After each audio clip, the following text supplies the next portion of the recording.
Namaskaram. In Mahabharata, we have gone through the killing of Jarasandha. And after he was killed, Krishna and Arjuna, they released all the kings who were imprisoned by Jarasandha for long years.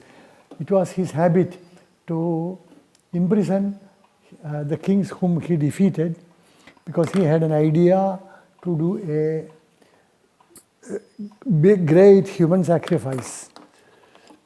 So they were all highly pleased, and they asked them, Krishna, Bhima and Arjuna, what could I do to you in return?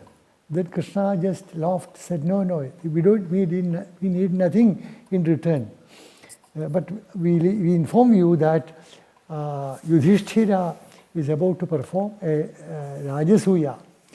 So please be present then and do the needful. Means whatever gift you want to give and make it a success. And they were very happy to do that. Apparently, there were many Brahmins also who were in the prison. Maybe they were the priests of the kings. So they all blessed the Pandavas for victory. And after this, Krishna returned to Dwaraka, and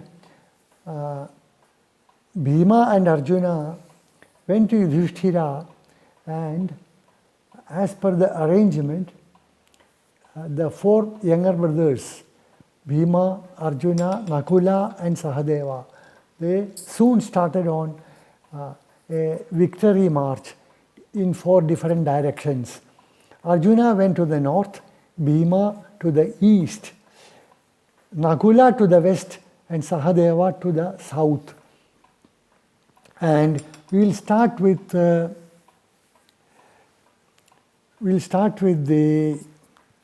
Arjuna's victory march.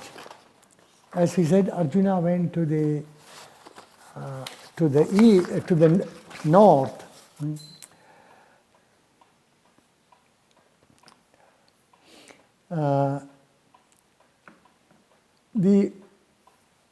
The victory marches of all the 4, they all describe the countries and kings who were fought. Invariably, all of them were won, because otherwise the Rajasooyam wouldn't have gone ahead. So those names, and I tried somewhat to get their location in recent maps. In the sense, the names wouldn't have stayed, and no country or no part with that name would have survived. But still, which place in India at present would have corresponded to those places? My sources were first the Sanskrit dictionary which I am referring to, which is by one Pandit Apte, who was recognized as a scholar, great scholar of Sanskrit. And at the end, there is an appendix of old kingdoms and kings. And there, a brief description of the present day India, corresponding part of India is given. But that's very inadequate. I have also a set of 10 volumes which is published by the Bharatiya Vidya Bhavan. They conducted years, maybe some 20-25 years of historic research by a team of scholars. And they brought out a 10-volume history of India. And 3 volumes refer to ancient period. The first is called the Vedic period, then the classical age, and third, the imperial India. So there I get some idea. It is not easy because the maps they give are blurred.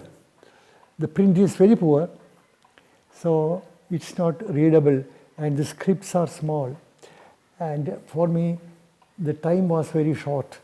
I gradually should go into them and get better information. So whatever I have gathered so far. So Arjuna in the north, first it says Kulinda and Anartha. I didn't get an idea what this Kulinda and Anartha. Anartha is referred in the Mahabharata war. In the Anartha, king took part.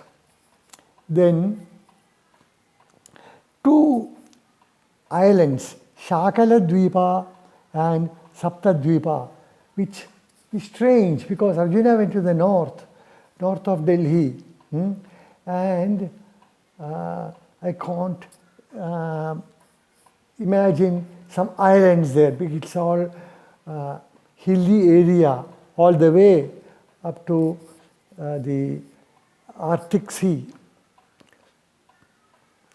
So, but Shakala Dvipa, there is reference to that in Mahabharatam there is, and somewhere in the 4th or 5th skandha, I am on the 3rd. When I come to that part, I will get some idea about Shakala Dvipa, maybe.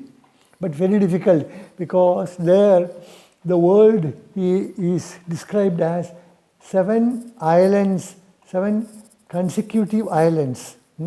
One island encircled by sea and another island, circular island. But anyway, that's what I can get. Then Arjuna went further to Pragjyotisha. Pragjyotisha, again, I didn't get details. And their king was Bhagadatta. Bhagadatta is a prominent warrior, prominent king who participated in the Mahabharata war against the Pandavas. There was a terrific, very famous battle between Arjuna and Bhagadatta. Bhagadatta was won over finally, killed, but Arjuna was all in praise for the brave warrior. Then further, Kirata and China. China, anyway, by the by, this Bhavan's volume refers to many of these places, all to the north of Delhi, but south of China. But there were some Chinese in those areas. In Srimad Bhagavatam, in the beginning, when Sri Shuka Brahmarshi, when he was sent by Vyasa to meet Janaka, his journey took him. He started from Meru, Mount Meru. We don't know where Mount Meru is. Apparently, it is to the north of Himalayas. So from there, he came southwards to Himalayas. It was 1 day's journey, and during that time, there is reference that he passed through the land where the Chinese lived. So that makes sense, but we don't know exactly where. And Bhagadatta was defeated by Arjuna, but it took 8 days. And at the end of 8 days, Bhagadatta conceded defeat and said, I appreciate your valor, because Bhagadatta himself was a very powerful warrior. And said, yeah, what is your purpose of this fight? You came, you challenged me for battle, I fought with you, but what was the purpose? Then Arjuna said, yeah, my brother Yudhishthira is, he is starting a Rajasooya, and I would not demand nor order you because you are much senior to me and I appreciate your valor. But I request you that with good wishes, please send tributes. The English word tribute is for Sanskrit word kara, Malayalam kappam. Kara is some sort of tax, and tribute is specifically paid by one vassal king to a sovereign emperor. And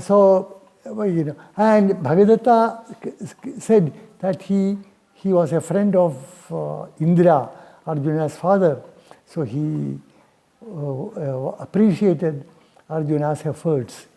So I will do as you say in time. And then Arjuna went further north. It says Kubera's land. Most of our epics and epic poems like Righuvamsha, Kumara Sambhava, whenever the occasion arises, they refer to the land of Kuberas. And it appears to be one or other peak of the Himalayas. And most of these Gandharva, Kinnara, Yaksha, they all lived on different slopes of the Himalayas. So probably that is the place. The time is up, unfortunately, for today. We shall continue next day with Arjuna's conquest. Namaskaram.